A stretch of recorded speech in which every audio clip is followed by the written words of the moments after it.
Hello everyone. இன்றைக்கி வெறும் cooker base வச்சு எப்படி சாதம் வடிக்கிறதுன்னு சொல்கிறேன்.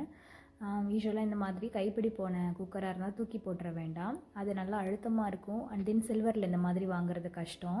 ஸோ ஜஸ்ட்டு டயர் இல்லாமல் குக்கர் மூடியை மட்டும் வச்சு நம்ம சாதம் வடிக்கிறது அப்படின்னு பார்க்கலாம். தேவையான அளவு அரிசியை எடுத்துக்கோங்க. நல்லா களைஞ்சிட்டு அது முழுகிற அளவுக்கு தண்ணி, ஈவன் குக்கர் டாப் வரைக்கும் கூட தண்ணி எடுத்துக்கலாம். இது 3 லிட்டர் குக்கரு. ஸோ 2.5 டம்ளர் சாதம் வரைக்கும் கண்டிப்பாக வடிக்கலாம். இது நல்லா பொங்கி பொங்கி மேலே வரும். தண்ணி சூடான பிறகு தான் அரிசி போடணும்னு இல்லை, ஏன்னா கையில் தெரிச்சிரும் அந்த சூடான தண்ணி.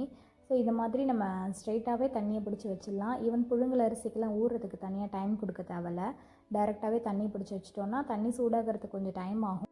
அந்த டைம்லேயே அரிசியும் நல்லா ஊறிடும். ஸோ அப்படி பொங்கி மேலே வரும்பொழுது நம்ம ஜஸ்ட்டு ஒரே ஒரு சாதத்தை மட்டும் எடுத்து செக் பண்ணி பார்க்கணும். அது நல்லா மாவாக வெந்திருக்கும், நமக்கே தெரியும். ஈவன் இந்த மாதிரி ஹோலாக எடுத்து பார்க்கும்போதுமே சாதம் வெந்திருக்கிறது தெரியும். பொங்கி மேலே வரும்பொழுது நீங்கள் ஜஸ்ட்டு அடுப்பை சிம் பண்ணிக்கோங்க, இல்லைனா தேவையில்லாத கீழே வழிஞ்சிட்டு இருக்கும். இப்போ சாதம் நல்லா வெந்துருச்சு.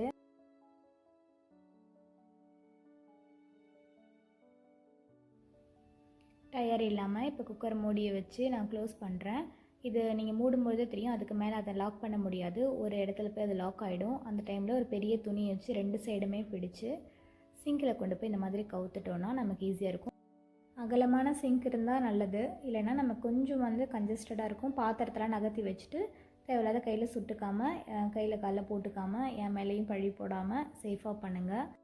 இந்த மாதிரி பாத்திரத்தெல்லாம் ரீயூஸ் பண்ணுறதுக்கு இது ஒரு பெஸ்ட் எக்ஸாம்பிள். ரொம்ப யூஸ்ஃபுல்லும் கூட.